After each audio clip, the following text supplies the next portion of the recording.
ma warta fana wato ñin data mari nga mon so dum yaram koy faamu so da baga alhamdulillah bala tentu la baga ngani alfa ñi mon so mun ta yaram koy ko ya dinna jam wato kundin dinna bara na faka wara ba ko mo ala man ta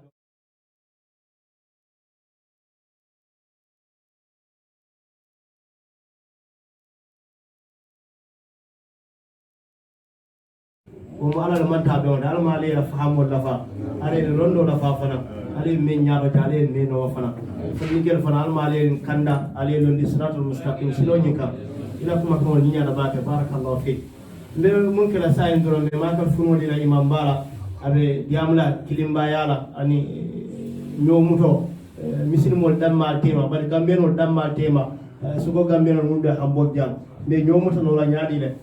nde a katanola ñaaɗile nga juli kilimumu tan ɓe de wala isaje ko lafta fewo fenne doron asa soniyambul ɓawo ni sondomol ɓe waalirin doron waɗa ñomutota je doron kuwolle ko kolya ngulu ala la nemo ka jindi dulato ɗamanta yaran ko ñomutoɓe je wala nata ɓe diyamo nan ñewo bundalla ɓe mayka funu diyaro falyatafaddal mashkura أما بعد يا أيها الذين آمنوا اتقوا الله حق تقاته ولا تموتن إلا وأنتم مسلمون يا أيها الناس اتقوا ربكم الذي خلقكم من نفس واحدة وخلق منها زوجها وبث منهما رجالا كثيرا ونساء واتقوا الله الذي تساءلون به والأرحام إن الله كان عليكم رقيبا يا أيها الذين آمنوا اتقوا الله وقولوا قولا سديدا يصلح لكم أعمالكم ويغفر لكم ذنوبكم ومن يطع الله ورسوله فقد فاز فوزا عظيما أما بعد فإن أحسن الحديث كتاب الله تعالى وخير الهدي هدي محمد صلى الله عليه وسلم وشر الأمور محدثاتها وكل محدثة بدعة وكل بدعة ضلالة وكل ضلالة في النار ala tento kola masaba masakalake munyanta katentu wato bela alhalul fanan kinya be kan ba tentu la ka tentu anyanta ka tentu wala ka tentro nyin uma ana fa fe na fanan mun fanan ma tentu inyanta ka tentu bari mun fanan tentu bari ya man masakala ko la tentu tenna وكل بسلا كلا ما دافم بخير ما الما على نيمو انا لا كيسو جيلا وكيلا كان انا لا ساي وول من لو داي ني دينو لا عندي مو كندو بلاتا ولا سيمفانيا نوما فجاني الكامل لولو بسيلا مو جي لولو جولو لونتي الما علي لولو سنان تربيه وبيكولا ب جماعه بي كونتنا بسم الله جماعه بي ما بيرجا be kafol fanan kontonna be bankol fanan kontonna mu Senegal Gambia ji nder sadu mu yalon ko wala mu fondamenté pour gagner ni kafo sotandi o be ko la ngaf ñul fanan bi jam be kontonna mu Imam Bayro Khalifa Bakar Danso ani Dramé na kebal fanan be kontonna na president fanan tijan bari ba kontonna mais mbar musol fana kontonna sade kono jamul yalon ko e bilorinye jamo ye tabiro bundato nte nyina dole mu meke konsi e kontondro ben fon la musol fam kontonna o be ko la fandin kalmul yalon ko wala kata ni kacca sababoti duanya da kele yele andum nyatan kes ikatandin fana fam la baki wato bela gi hañindi fana kato itella mo ñi jamon ke dalado ko baro ya fi ñami ndel mu turu la leti par mu yalon ko wolle be bindew kala walla iba jibondiro kala mo mu itelleti andu ferenti yo sifa ñal leta o mu kontan ku balle alma ali ni be bantabe o be ko la ya bunda mun dintela wala mo jamaati al ijtima walla iko al wihda ka kaf ñoma walla anin kilimbaya ka du ñokon ni qur'ano jibe anin kila la sunna senu sallallahu alaihi wasallam ibe ya marroke wala la ba man sallallahu wa atasimu bi hablillahi jami'an wa la tafarraqu alal ñomuta ali alala julo muta al be mume ali ke kilinde ali o julo muta baral kana fata ni tata ayado ko na ko ka fuje ko tin ngal da ka bo musro ani kewdo ngal ke kabilo fanandi par mun kamala ni kamala al si nyolom dum fo ali bi nyokonal fale bi nyokonal ita kila la hadithu ko sallallahu alaihi wasallam ako al muslim akhul muslimo ma baadi muslimo le al mu'min bil mu'min kal bunyan yasuddu ba'dhum al ba'd mu'mino anyum mu'mino abokola ko fondement ka nyomuta nyami fondement kilimu ka bumbuda no hake fondement fula saba nani di ina bumbuda ay muslimi jama aya misali wolela ni wo be kota je ina muslimi ya fam ala balunya duniya kono anana taranya masatala ya marroke munna abeye ya marroke pour kana kake kilinati bawo dino ya marroke ka futu a folo wolela pour yeddi mo soto ni kamala isi ila family iso to mendino yow da folo no bada je ye jama soto ndi iko alkata jama salon ay komandiro ke jama la kan hansay o jama salo bana nka alal batu nka barajo nyininje iko ni sanda iso ko no barajo kiriyo so bani jama de barajo jama so bar mun fa na ya barajo fa na siyandi nan la ta jama salo la wala alkabin jama salo wato nin kilim mankital kono don alkajin kan dum ati jam ma fama dajil ma mun gela fali bulala ko noma nin kuba kan mu yalon ko asurata jamala isaje asi nyoma kwege o mu ka fu nyoma jamon kono o malak nafa lol amanta wala fana o fana damal jumof sida ako al jumof na siyan amato ko kilimolet sunga saloyna banna saloyna ako alu fana siyan ko dek amanta wo fana na fa hijo na taw kam adu umra waysi yabe dunya halaba dum sifa be la ka be ngoto al kan yolo al kana ji man do ka bana india do bana afrika ye benje wayke da maltema muslimi ala nafa doti do ka ben ni hijibla do isaje wosike muslimi ala nyato ta jamaat kadu mobi je mu yaron ka sa alta de marola ni do be sulan de maro bari tenda ibaje yo konta ko ni nyoy afletin ye nyo de ma muslimi ay nyato ta so ñi mo muslimi ala tara nyaa mun fa nan yatinna muslimi ya masatalla ko ngake kilindi ngasiya katu momo yaron ko jawo bi la andu muslimi ala jawo wala siyata wala wata bi muslimi adun kasiya wala la silan wata jawol kan katami gobe muslimi ya ka kafu nyoma wala la silan wata jawol kan katami fama bela wala tine dunna ko ne yentala ala jibe dro dunda muslimo ko ne yentala sate foi manna da wala hayi to ni kare di to ni sudo yentala tala imanna da wala iblata muslime nyaadon ko fanan noma yewul council ye fem ke foli do wala kata iblata bankol fanan noma mul yal ko wala barate bulu do mandin dro ye nyabi kan ye kele ye sembo mo bel ya tinya ngati ya munye ko mun nate mbinga ajibe to ba dunya ka tama nyami mbinga ajibe dunya ka tama nyami wodo muslimo ya fam man aman ke nyin damate ka dino fam hani nyata ka ke moti mu yalon ka kuni al hadara al islamiyya aflota muslimo lokon kunu aflota muslimo ya lokon Egypt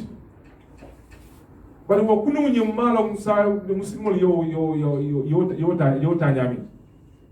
fo isonda yetara fo flata ni doya ko be ni doya mo ko te morke ba masibolo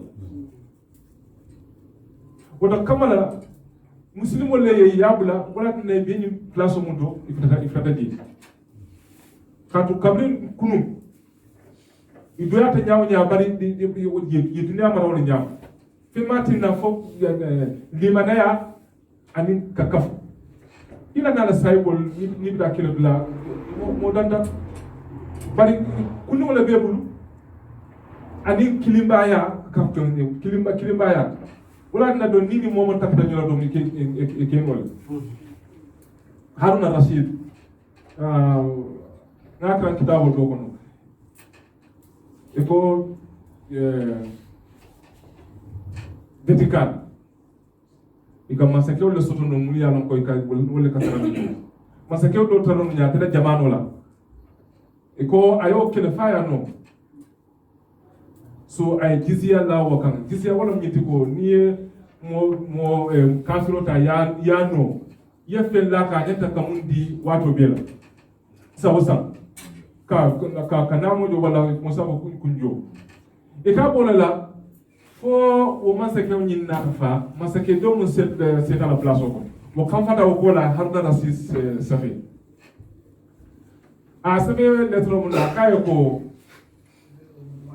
ko na nseta mo na place do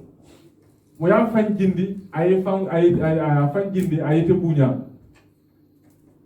aka ada namo cika akadila aka ko barinte nte felente seda kono ala place de tilafta namo ngaya jo lafta yabe murundina sai anu de namo jo la ko def e ko Haruna Rashid anala molbe siri kabru mo ko futata a jube ako ikani mun bebe siri akamunda ko momu yang abalo ka chelchel ekai kalata wala nyama kala muleko atafale kalata asabe akai ko ite room la wulo akai ngela kuma ko moy akai bar jabiro e be mun jelo non bara amanke ba moy lan akai jabiro ni iba jelo le bara amanke ba moy lan wala mtende nde fekile na iko wollo la fanto lo mdo nga wulta ala sojoro pare ndo ko ani tan kema osamo himale bebul himma wala mo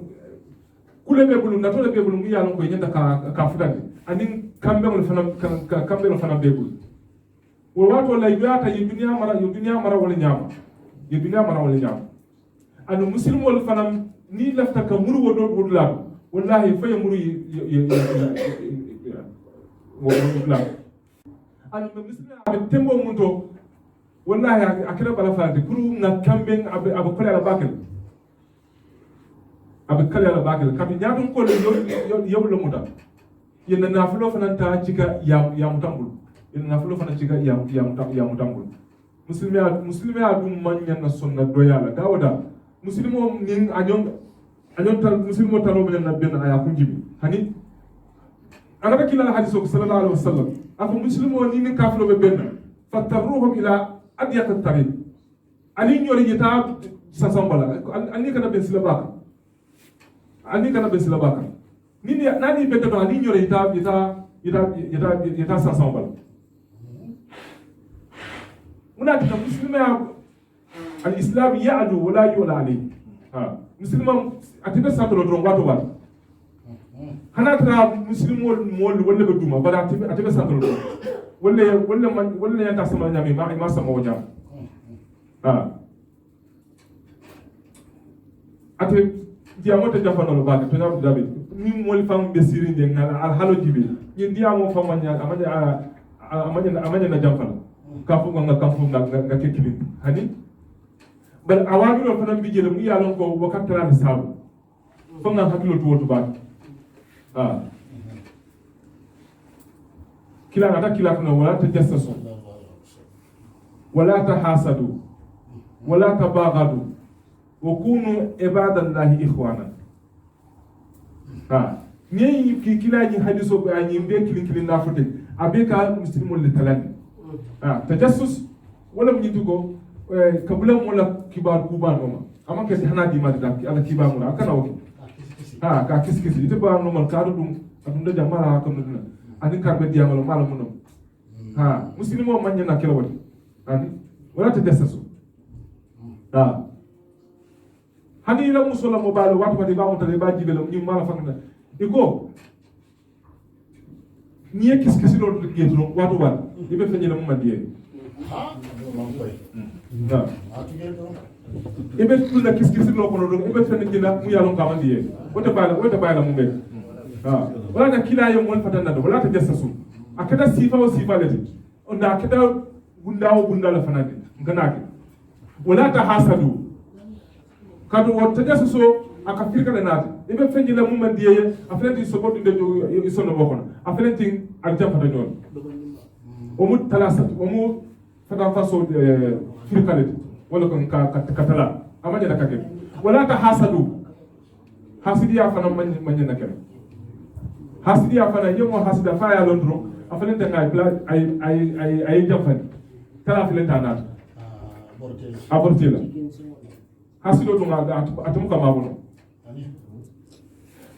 atum fenati mu yalla mu kuranga ajawyata wala ka bagadu alkana nyokon fana wala ta bagadu kon ha ka nyokon konten konante ya tilaf la nyola kayrol wal fana kila ya bay wa kunu ibadallahi ikhwana bari alke jon kiliti masatallahi alke badinti ka jon kiliti masatallahi subhanahu wa ta'ala ani fulanya fana ayo kabno wa tazhabu rihukum fatafshalu wa tazhabu rihukum wala tanaza'u fatafshalu wa tazhabu rihukum alkana nyo sabo se yende aldama fana tem o fana ka talala sabu ki ayo ya ful albe nyo sabo la kula do albe kamu nyini do albe fasal la je alta sulla wa tazhabu rihukum alla sembo bita sembo fana bita sembo fana bita o nyo sabo ngaki hadis bukhari kono ibn abbas eko kila sallallahu alaihi wasallam kabin satu sitam eka ako saibol ke wata saibol jama ba ke ala saibol jama ba abala wulu wato eka ko al katanna dul ko al kala samani ngana safel naliya no ma tifi la tula kola uma ako kila dum sasa fele tayano atiaje wala nyam yaba kun katama baka akoy ko kurono bembulu kila ka fu ko kala samani na nas fe sabele nala mu da tete ako sasa ya nol ako sasa kila nol wala kala to nyo sabasai do ba fala hani umare mu fonga ko kurono bembulu awandale kila ta fe sabele nyako ta kimina ba hakil malamud kila wala takhutu bi yaminik Quran wala fay kana safe bulo la kila na man safe ko dodo sai ala ballo kana man safe ko fo abina fala o bina man safe ko rek sa ko so ngalo umar nyol nya wala so ilam nyo sabo fam kono kila fam na ta fugal wulun ko kila fam na ta sai wol be una ko gal kumo anni albe konkon bal ibn abbas ko ako wakina masibol muslimole tumo minna ilaw nyo sabo kila balaje wo kila be al sayatu molo inyanta musudna kila bulu man nasu ako ilaw nyo sabo akina masibol muslimole ilaw nyo sabo identa musul la kila bulu imason nyo sabo akal la sembo sambale aka konnato ya dunal kon wala anu fe man jawya fo soboy dum al damal tema wala jawata hani kelo fam muslim wol ni soboy dum dal damal tema don wala jawata hani kelo woto na kumo de jamfanola be na kumo da no jang bari nyo sabo don anin jawal fanan ka kunta na kula bakil in tamsaskum su'un yafrahu biha ako nin ku kendol yal mutano isaje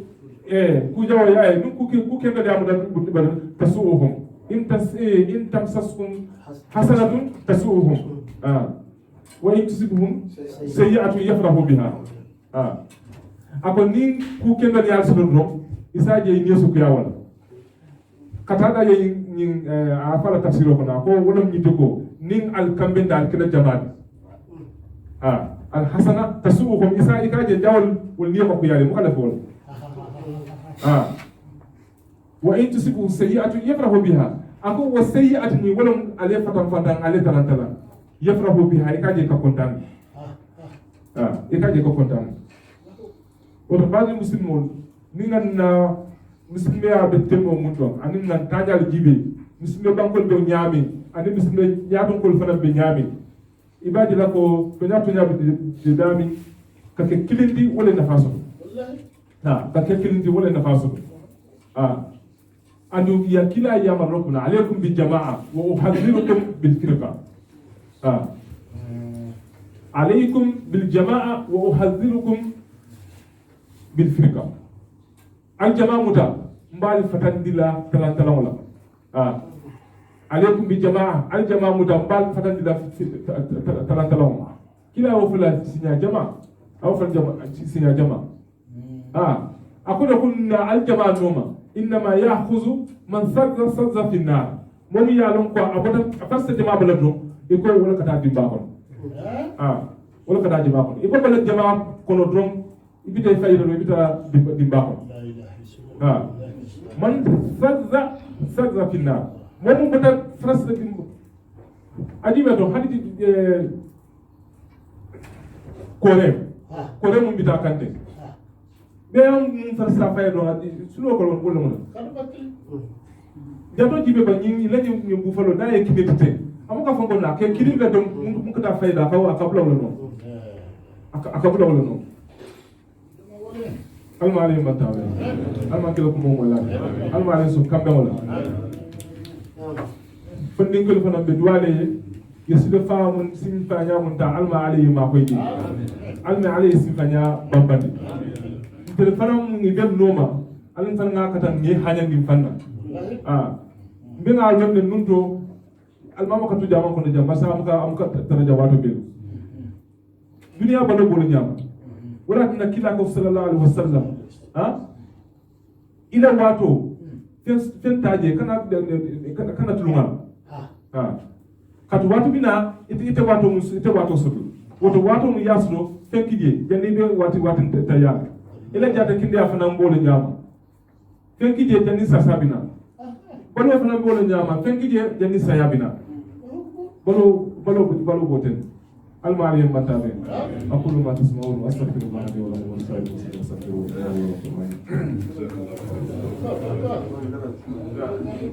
yo ale ma la ko moy tara man min da banja do mais comme ko ya be c'est moy be ka ñoma parce que on da gamba min bita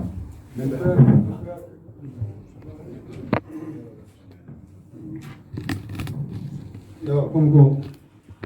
muslimo bela ka punyomo akuma da pa pare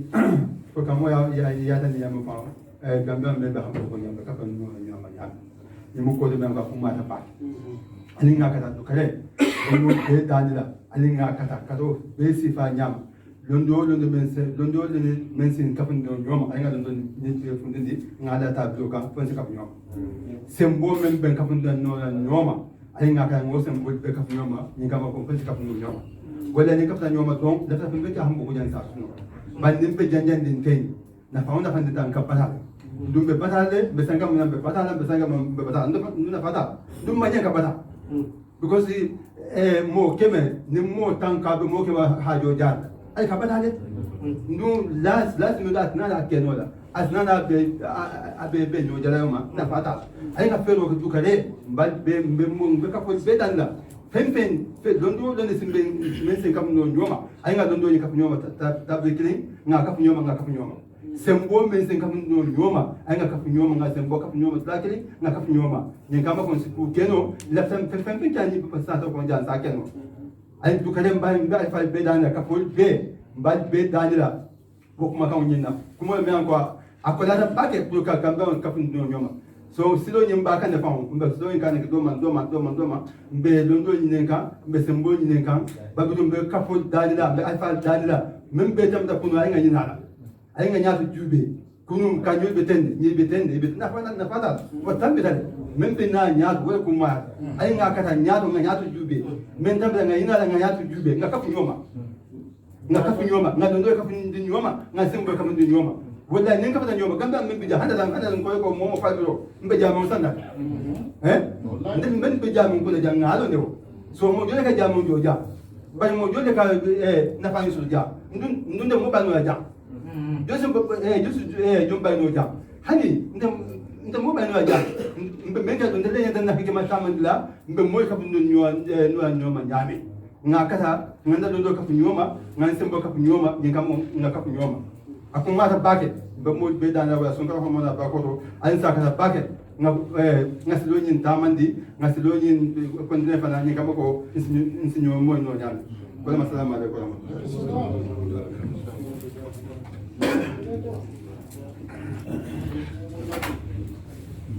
Allahu akbar kuma kawal nyata a jamfandira koranke ni nyinin karaw mo bulu doro ni nyinin karfuta sama sa jabi doro mi dulu ko inshallah sa lo je wawni katani jamfara doro maso sake be sun karaw la faran kono katani nyata imame ko nyin sujandile mare akumata ba kuma kawal le na je munti aran ko nin ngam fanjam fandi wala doro ibaje ko misilmol be kala kinin tele awon na tinya ala ya taburo abolo kono wala mi nyo sama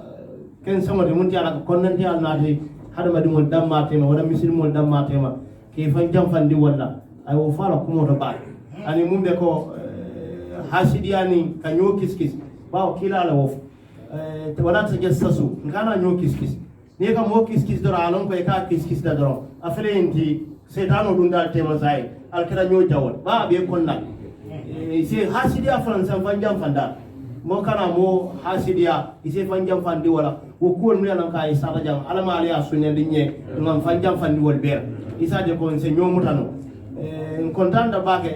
imam bayro faranda konta diala mullaje ka nyomuto nyin ka warani ba ni nga nyomuto warande dron lafta fon fenna ka sonya wonne ko ke wa dole mu birabu banna dimol ay lo sito dila pro adi mo wala mo kilita je mu yakatino dimol bebe siri ay kilinta adif do momo la mu fen fa yataka akoy ko aliaje la leni lo sito mo jide mo kilimma katino nan janjanda jawol be fe rasulul maw kataria komi nyin keta nyamen bannan kafra nyoka momo fly lo kala kilin katino atata nyamen na mo ta kuno lal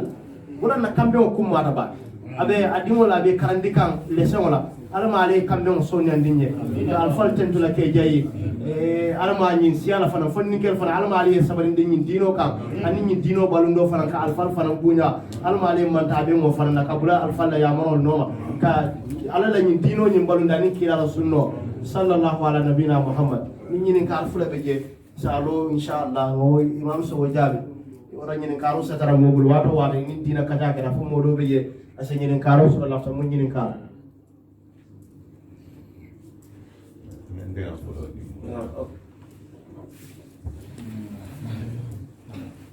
so ñin usage ñi ale ko plulo ni o si diam sai du salma di won be je angalo ka le do fan dem comme mo do be ka moy e ka fo le be ka fe moy frère sai wala plulo ni ani commission ya plulo sai wala ki de be ka nya du sul ka moy e ka fo si e dolbe do la mi tol la moy fo ala fan ya si bala fa sok no je ba ko me dino si ba alors eka mo de mo de la nation kamen fote kenya be jele molu ke ni ka diamu nyaadi la ni sulata fenna eka diamu mole diamu nyaade le mol ke fahmu menna eka lon ko sulata nyina ni mol fana sulata bulu kula diamu nyaabe je ka diamu ye nyaamen eka lon ko nyin kany na fanyi woto o diamu nyaamol be diamu le wala nyaam pour que ko ya fam ni momunole me ya lon ka atlo bo ke mo ya ka diamu momuno am misale fi mo de momuno ka diamu andum asulata mena ko fo mo le mo ka sulata nyina ha ite fana ila fata men fala ka fo ya ka lon ko nyin sula ta mbul nyina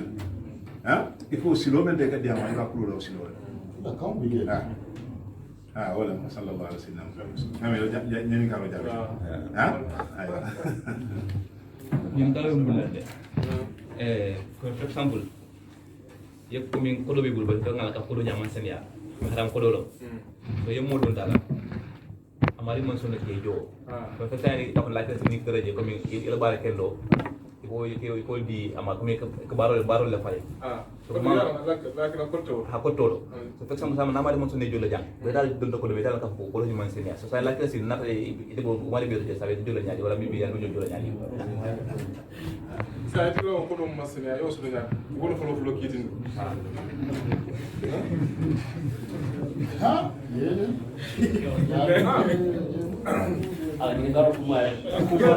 ina ko do may ya ite mo fulo ya solo ama sen ya ibe ta folo kitin la o kola ite fana ni nyintema o fana ina fana kitin kiti fula kiti fula ta rawon momo na fulo mu yalon kama sen ya wo momo ka barajo solo no hani ya dundi dawa da ita kuri ka yi barajo solo jahan ita ma fente solo kada aman saniya barajo ka solo no dami wala mu tes mu be saniyare ya su de tarola ya su sila seno masatalla ko masatalla mo masa seno wala am ka fenta fan seno وما منعهم أن يقبل منهم صدقاتهم إلا أنهم كفروا بالله ورسوله. كفروا فلان بولا نيام. فما بالي كل الصدا يمودا فما وصابوا فندون كفريا كما ستالله من.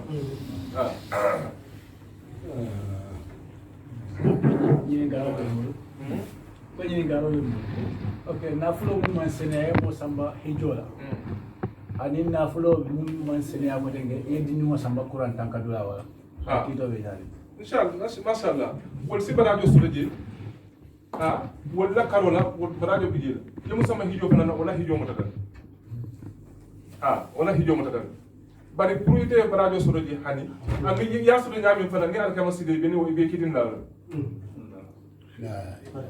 hijila wala hijo mutadan hijo mutadan. Hijo mutadan le anu fabala fana comme ni te fo ya nyini imani solo silola ita hijo to muta bari ni yadi mo la pour wayta wala hijo muta bin beto kam o ma so to jalo ando ala mo yagal fana pour ay ya kiskiti ya so to jalo ala mo ya marlo kisikisiro mo bule ko fana brate bi radio wodi ni wara tete atete ite ko mun ke jaman tete aman traité na sai ne bira hiyo ite ko ngol ni ma sama ko do ne ren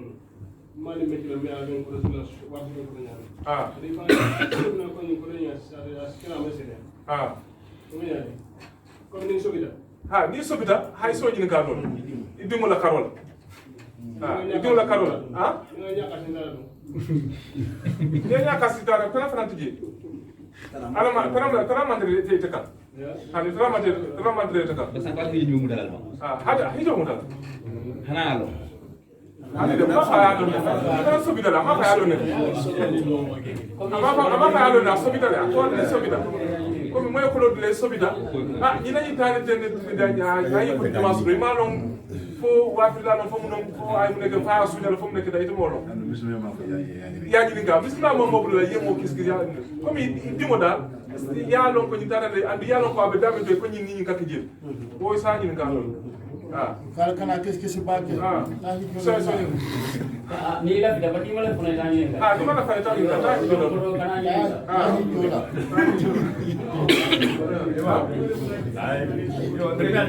jinin karo mum membulu komi bi komi ka fo bakar kam komi dingo na ba ma hako tema yo ka mo si am fana jele yang dingo be tema ni tibabo yo bari tibabo yembe alon ni tibabo musul be nyami wati dol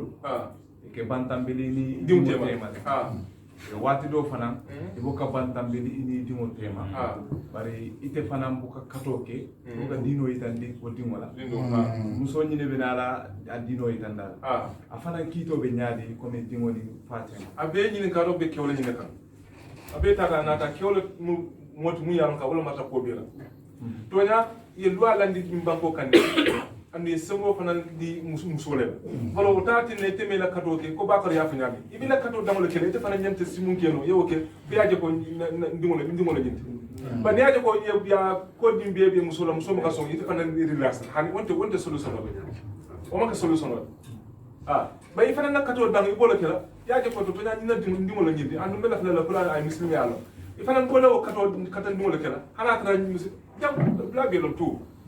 comme del la dindu la tema sokol damala bal kramunde kamu fayeje na mole wala on fana ni la nafa dindu nyinka ita fana ka wala donna sada dindu we wala ni na sokol ita fana na kato ibolo fole ba kale mo fana diamo drone namde abdu fe alin kacha han ba fa wato de ne ya ka balan tubabo wato ni naka sidi ya kacen ya fin ya jibe fa muslima iko na kitabu dunkiyo ni nyina dalile ya sabu bal kitabu dunkiyo ni imol da ala kuriye muslimi muso nyini mun ya sabu kadu mun afine ko muso ni ya nyini ndrom jama na kiyo kanu akano man ala kiyo no mo isa ja sibla la dino no mo na ne kitabu dunkiyo ya afuto tani wala tina fana man na fi waliyen intel na muso nyini kan ni am na muso nyini be samanat be wonda dino kan ta hakilo bulan woto mi ya tinna ti yow muso nyini woto iba fana mbo katalale muso nyini do jani dinu bina iba ti la nin dinu na ta fana iba ti la lafta mun na dinu do ko keno la so afuto fana be nyaade de baski afuto data comme no be mun na comme alon dol muslimu futu sito mi so tibabu wati do comme Gambia sen se moje ani tibabu tata futu bari kata futu justice so u futu be nyaade abe futu ni futu da justice do abe futu comme wala mi tela futu de defal na futu ni hani karo be purum to la muslimu la karo abe futu tata han chojo kon yalo futu men molu kambenta men sedia musola molu chola molu musoli chola ka nyola son ta pour ye futu nyoy ngemu ilem futu de na kila hadiso ko ako sarasatun jidduhunna jiddu wa hazluhunna jiddu ko sababu je ako atonya mu tonyare ka senato fana fo atonyalo hani atu senato fo tonyalo ndo bolo kon ka fo ngandi karde la nsodal atatal la ni so sai muratina wati ko me ko ni mol benta do ko mi tata so ko muso fa ko la kami ko itata muso nyini itata nyini ndoro fa so ta ko problème ta men ni mo dile la dol ko o muso dagatere wala dol ko foni futo civil lumina adagate wala mo fana futu sito wala ka itandi wala ka itandi futu sito nyi wala ka futo nyi ke futo famati ndomu la hidolo ni comme ni ndomu la hidolo da de bayla fro ay sefa futu sito futu siti okola ayna de so ndela ko min sila na ale ma halama de mengi ni ngai banku ale ma ibi lo ko ale ni kafundi nyoma aduma ale ya kenu to izin gura de no ma ne ya lo ko kula ko par silang isamona islam dino ni ngitandi no ale sum islam e ka fu dron ko babula na na fanga hakilo na juswa dan ro mari la fi muslimi ani fa ya bla soko na le nda sama la karamundo na fa ya je fa ya ja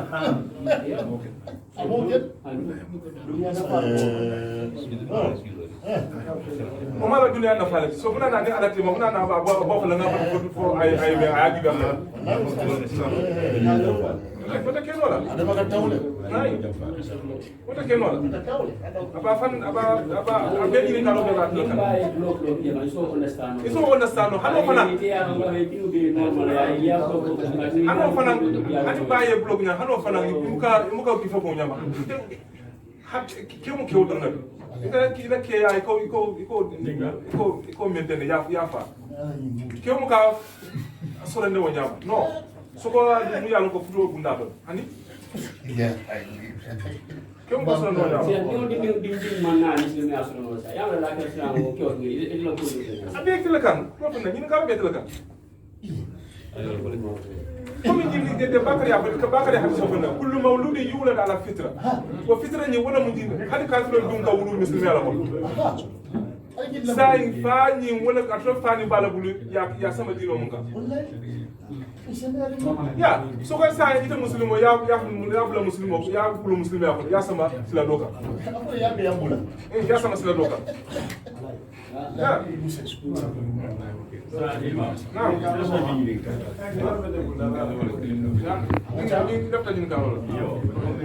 moom yalon ka wuluda musulmi ya kono anake ko musulmi ya yo ani moom yalon ko aba wulu musulmi ya kono fere san wallo ko lo itali moom wuluda musulmi ya kono anake ba musulmi ya ika fola murtad seram ka tamba bang sate bang kon munga tiri sama ko dia ni wo tiri sama ma son ka faale sa mom ya ron ka ko na na ka wulu ba ka lu mo wulu be ya ron ko ni da ma wulu musulmi ya lan sa mor ko mu da dalla karo ko mu da kafir sai a tra do yimbe fra wulu musulmi ko non a te bala sai be kafir be kafir be kafir kala ko nyimbe ni do je sere ko taman law kan di do sere ko kuma la prena dino kila ko al ahad alladhi baynana wa baynakum as-salat la hido mun ben nin kafiro tema mun yati ni manke kafiro wala salot ba muslimi dum hane ne salo bula dum sai bodo muslimi ko ne dunda kafira ba tan yimbe fra wulu kafira wo wuluda ko non wo dawa ka komandiro ke pray nana muslimi ko wala boka nata kitabu din kewlo bare be muslimi abdullah as tun wala dino kande bare diziye ko la laka e ka diziye la laka ñin ka no fa ñin ka ñin ka fula okay Mon fo da ma like side dem ko hakun kan nya kono Gambia kono mon kan no say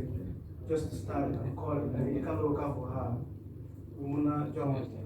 adu mar bu ñaya fu ko jahiliya fo parce que a moy bul ba ne ko wax moy sen ngane ka ko ne am bi na fi be fitno ma sila mo ni den ko say ni da fitno ma na bo ni bam fu ni da fitno tradi ko na be je fitno ko tugi ba wa ba ka punda ga no jara karam mo ani do ibende di man nyolo yo no ko la fa nyola ko lu mo fitno ka start so ma no fu ba ko lo nyam fu mo ba ko lo nyam ba ba dunia mo ko be fitno ma do na do ani yalo fitna o mangi fitna ko itika muslimia sera woni nyini ka wo karola ibola sirina mol la mol sonni ya sa ya kiti fay ba itika bulala mol no ma ka fa hay baba ndafa wonte wonte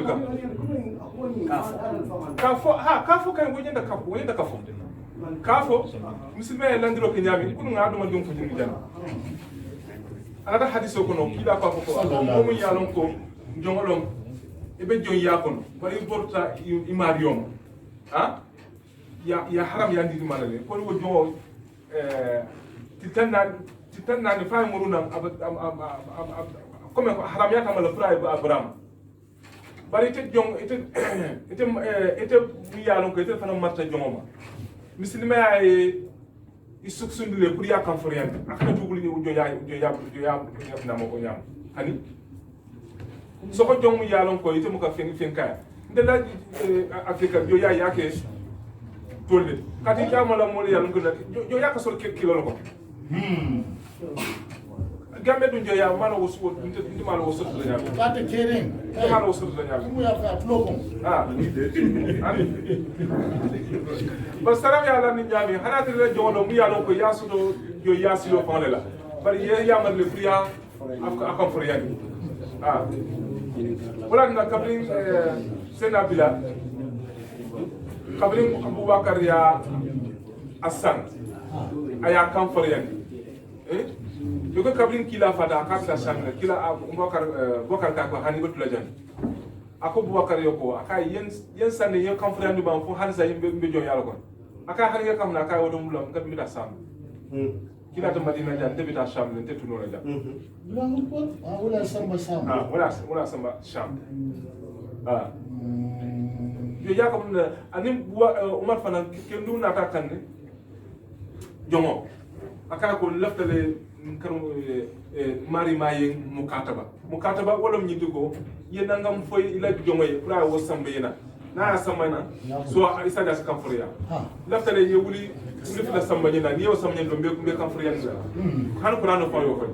bari ko ade kabra fa mari maso anata Boubacar kam umar kam ko umar ka ko akai ba kam furiya fa ko na ala ko ya kam furiya da ko da kam furiya do ko babula ba jija ko alafu ya kamfura tuko da kamfura ya mukataba foto be mu silal timu ya nako saram ya da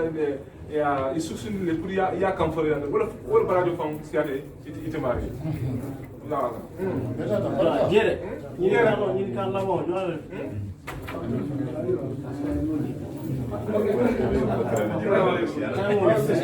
tamu bandar wala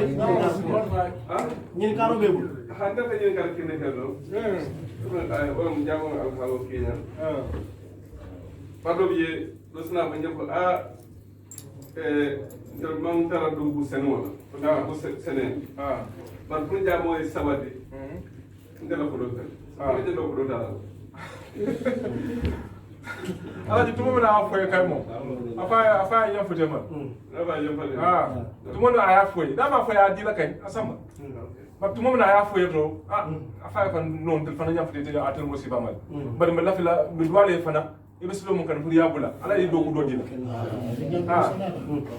ala wale ye furi do ko kendo solo ye nyimbula ni mata do ko kendo bari yan fute ma fana sa yi defa no duye ko do diala do defa ko am do ko di kendo so ya diala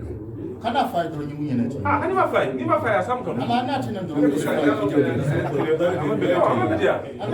ya so nyamo bambe dia ya dundi ya ba di kam ne la pour barajo so di kana dundi ala bumur na ala ko do so nya siata bar kabit yalan de men teme ni ngela ko do amon ken ka ka mo ni ka ba sa ni ko lan nga ni ko do ni mu la hay ni ka ko do lan nga fa do moy ni ka ba fa nya fa lan do fa na jabol may ni ka apa nyako jaka do fitre a ko ka ke nyaade ni ka fa nga ko jang ngol be janne so adu ngam jang ko do mo jang jang andu tolla to masi so nen jira tan fel ka tanyo ka do gal pendira je me an ko le do ko ge andu ngalon ko men ke do men le pre for pensel an ni ngam ko ne men bata balan ka sama so mala ko no ni ka ko ja o jablo ko bidada ko bidada zakatul fitri be dami ka boni woloto ya niya ko niya man ma boni da mo ta tale bul so niya calculer ko do la karola ya di wol fana na fa wat comme jama mu jang comme ana da hadiso ko no nyami ko de miskino la do mari ndro pour bien kanya bolum jakatu fitiri bulta wala kam anyanda dila miskino la mu yalo ka mako ben do mo ko ko lama ani fuaro anyanda dila wala pour wolum kontan wolum kontan ko le mbinga kanya wala ne ko miskino ni faaro la domoro lo wolum far yakana solo mo be kanya kado se wolum lo mo be si kanya wolum domoro la kado awulta wala kamal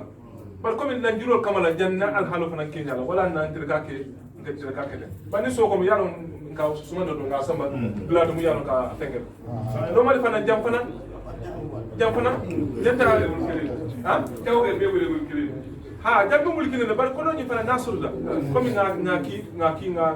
mol fana jibe mun ya lon ko fina nga dila e mo kana ko do bulal jang fukke kana ni lawol fana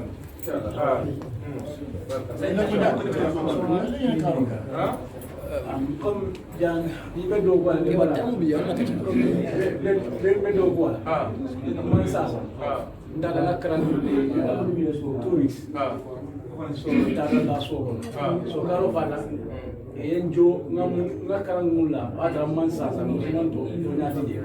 so tada njo ko do be nyati bakara fa janna ka bakara fa janna ya manal ta yes plus ila hido ta man ni sasa da kan to na bi sasa da mo tanati ji tanati ji bar ka fa ko didia do yete la comme mo sit mo fana jibe comme ila al halu fana nyama comme duwala fana mo banko kan ja pour yela dino kamanda aka koliyal pour ni le chance dino baro fana niya ni de pour ka kampu ne musa ni yandi wal ko karo da mala fulo bar hano fana atala ila ko da ya sai no ko da ni fana be aka goni jakko aka do jaga tudiri ni min sai ka bole mi so ka dawol fana dan wol fana jende ba ko min ya bondi so ko Waktu itu kita boleh jadi itu, kita suka nonton tentang kondisi suara. No, itu bagi bila dulu kita ya bondi dulu, apa anda? Kalau kita bondi suara ya bondi jauh kan? Hanya kami suka nonton. Kita suka jangan menjadi kayak mula kita tamat lah. Mikir berkon lagi. Kalau faham, ya bondi suara, saya jangan dijadi berkon. Ani apa? Aku, kalau ada tamat lah, kau ada suara. Apa lo macam? Ani kalau faham dijadi lagi jangan. Ya bondi Singapura. Ni apa bondi jadi? Ani jadi dia jangan pria berkon. Hey, kari ya ko wala ngeen kana awal jabe ko fesi fisa bu do so ni ko ko am da ko ya Allah dua ke saya ko dua ali la boy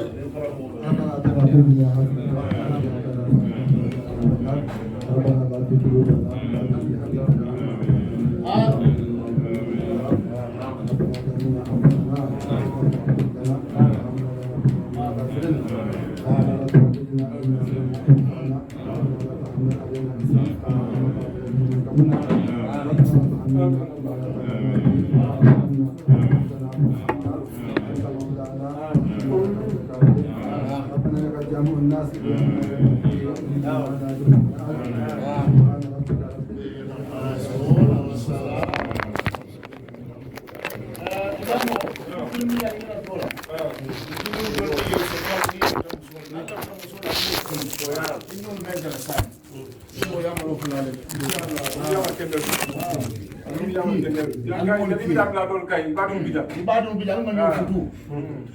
Na mol bijak. Man yo futu. Na lu piada ngati amal tiya. Man yo futu.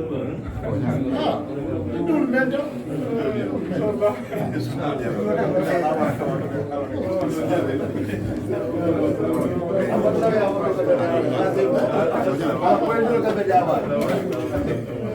La control ka beja. Itu dia mau ke beja bang. Kita kasi pada mana.